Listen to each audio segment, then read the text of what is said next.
Hello everyone, Islington Gazette Arsenal reporter Dan Mountney here for Gooner Fanzine TV, and today we are going to talk about the hot topic at Arsenal at the moment, the ongoing saga involving this man right here, Mesut Ozil.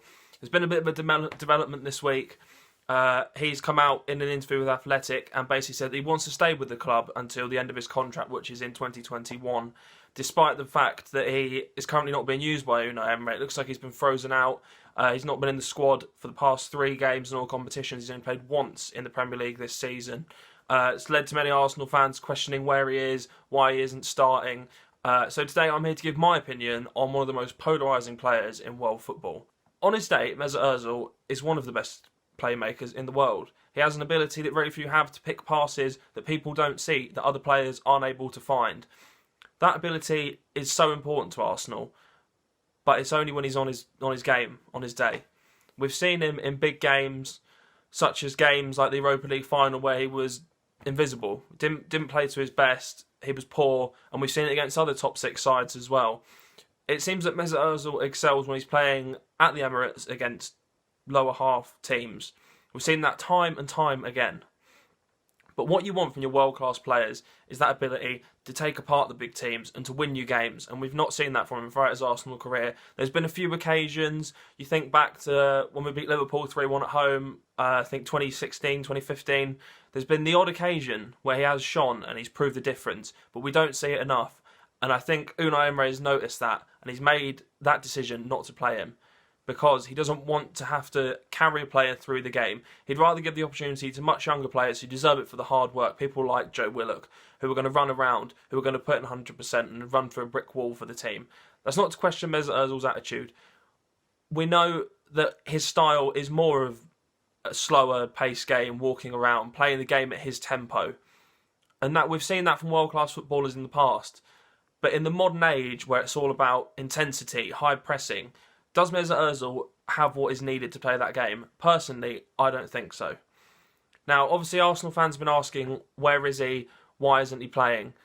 He should be in the 18, regardless of whether he's in the starting 11 or not, because, as I say, it offers something that most players in the world don't. That ability to break down teams when Arsenal desperately need it. At times this season, they've looked a bit lacklustre. There's not been the tempo there. There's not been someone to break down defences. You look at Bournemouth in the last Premier League game before the international break.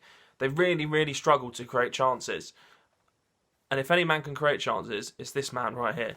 So, he needs to be in the 18 in my opinion. But does he deserve a starting place, as most Arsenal fans say? Personally, I don't think so. As for his future, he seems committed to the club. He said also in his interview that he loves Arsenal, he loves being at the club. That's why he's been here for 6 years. But there's only so far that love can take you, especially if a manager is not a fan of yours. Will he stay? It remains to be seen. The big issue is obviously his large wage packet. He's on £350,000 a week, a deal which he signed in January 2018. It's a massive issue for Arsenal. As Josh Kroenke has said in interviews, he's come out and said that we're playing Europa League football, but we're on a Champions League budget, which obviously causes Arsenal a real problem, pulls on the purse strings. If they can shift Mesut Ozil's wages, that will help them. But it's a case of, will there be a buyer and will he want to go? That remains to be seen, but Unai Emery clearly isn't a fan and probably would prefer him to go to bring in players who he wants in his squad, who he would rather have there to use. It remains to be seen how many times he'll play this season, if he's there next season, if he goes in January. There's so many options, and it's really kind of uncertain what his future is and what is going to happen. But could he play Monday? We've not seen him really risked in away games last season and obviously this season. But one man who could play, looking ahead to Monday, is Alexandre Lacazette. He's back from his ankle injury. He's been in full training all week. Unai Emery said in his press conference yesterday that he could take some part in that game.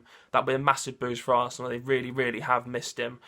Obviously, Aubameyang is a brilliant goal scorer, but one thing that Lacazette brings to the team is that work rate up front, pressing defenders, and also his ability to link the game, dropping deep to get the ball in with midfield, letting other players come into the attack. They need him in the team to do that, to allow players like Nicolas Pepe, Aubameyang, obviously, Dani Ceballos to come into the game and really have an effect. And he's obviously a brilliant finisher inside the penalty area. We've seen that, and he is crucial to the way Arsenal play. So having him back will be huge. Whether he'll play 90 minutes remains to be seen. Obviously, he's only just come back from his injury. It was an ankle knock that he picked up in pre-season. If you remember, he limped off against Lyon in the Emirates Cup. He was carrying that for the first few weeks this season. Obviously, Arsenal and Lacazette himself felt it was time to have a rest to recuperate with that problem. He's back, which is brilliant news, and hopefully we'll see him in some kind of action and play a crucial part on Monday night against Sheffield United.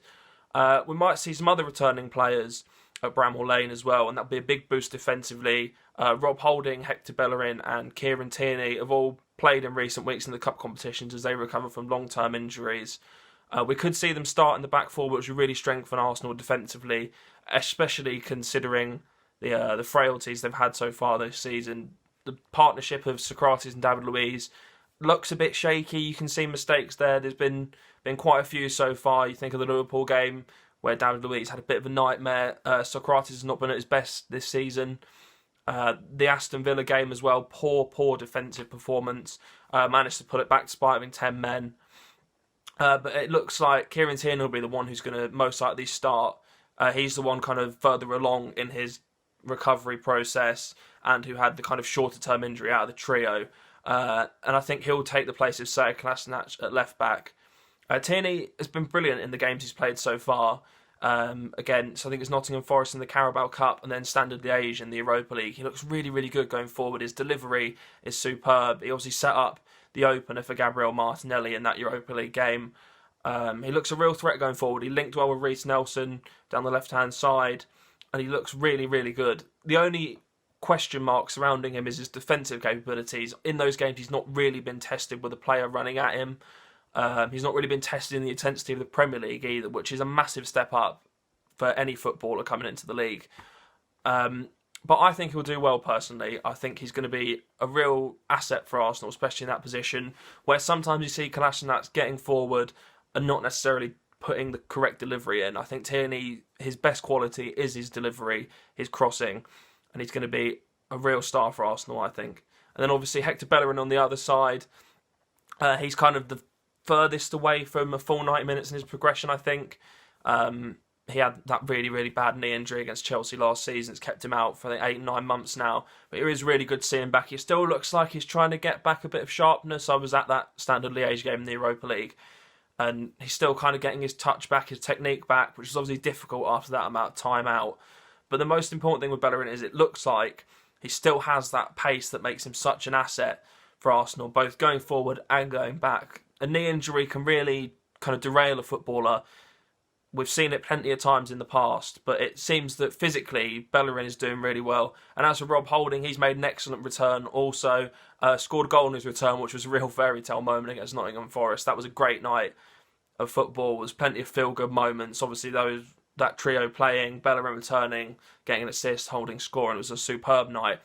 But Holding's going to be key for Arsenal if they want to finish in the top four this season. He's probably their best defender.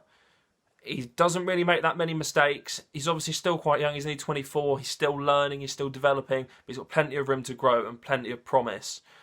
And he was really key for Arsenal last season before he got injured. They were in the midst of that good run, that unbeaten 22-game run. He was really coming into his own. So hopefully he can get back to that kind of form and show just how important he can be. And hopefully we'll see that trio on Monday night. But yeah, that's just my thoughts on the Mesut Ozil situation, and Arsenal's going Monday night against Sheffield United.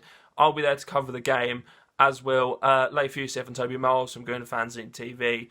If you haven't been and checked out the YouTube channel and the previous videos, there's some brilliant ones on there. Amy Lawrence talking about her new book about Anfield 89. Brilliant video, as was the one with Jill Armstrong, the daughter of Arsenal legend George Armstrong. Another fantastic video. So make sure you go check those out and subscribe to Gooner Fanzine TV.